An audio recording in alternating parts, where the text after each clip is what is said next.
Assalamualaikum teman-teman semua. Kami dari kelompok 1 Sumber Ajaran Islam.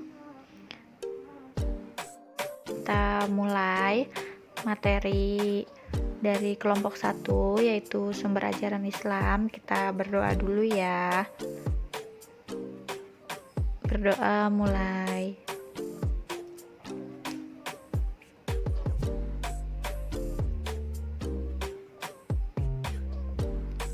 Berdoa selesai. Kita mulai ya. Sumber ajaran Islam itu ada 3. Yang pertama Al-Quran, yang kedua ijtihad, dan yang ketiga as-sunnah. Menurut teman-teman, apa yang dimaksud sumber ajaran Islam? Sumber ajaran Islam merupakan pedoman kita untuk menjalankan syariat Islam. Sumber ajaran Islam yang pertama adalah Al-Quran, merupakan kitab suci yang berisi tentang firman Allah Subhanahu wa Ta'ala yang diwariskan kepada Nabi Muhammad SAW melalui malaikat Jibril. Al-Quran bukan berasal dari manusia, jin, atau setan, melainkan kalam Allah Subhanahu wa Ta'ala yang diturunkan kepada Nabi Muhammad SAW secara berangsur-angsur. Jadi proses turunnya Al-Quran itu tidak langsung sebanyak 30 juz 114 surat, tetapi secara berkala ayat demi ayat sampai 6.236 ayat.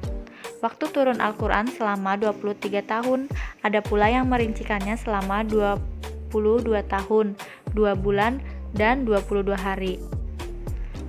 Al-Quran menjadi seperti yang kita baca sekarang ini mulai dibukukan pada awal abad 9 Masehi atau 200 tahun setelah Al-Quran dibukukan pada masa Khalifah Abu Bakar As-Siddiq dan kemudian disempurnakan pada masa pemerintahan Utsman bin Affan. Yang kedua adalah as-sunnah, merupakan segala sesuatu yang menjadi kebiasaan Rasulullah, baik dalam bentuk perkataan, perbuatan, maupun ketetapan yang diikuti umat manusia saat ini.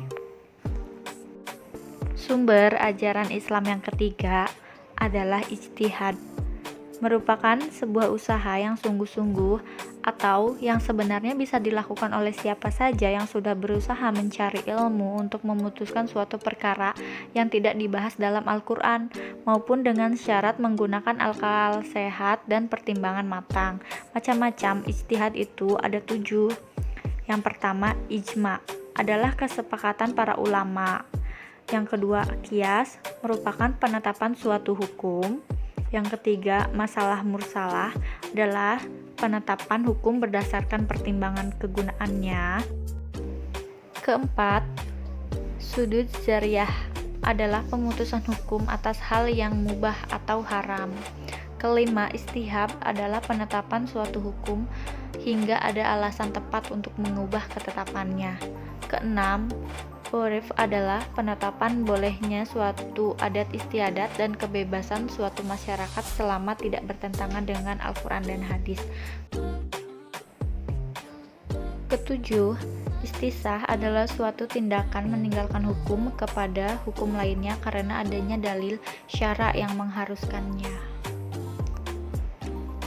Berikut penjelasan dari kelompok 1 mengenai sumber ajaran Islam. Terima kasih, semoga bermanfaat.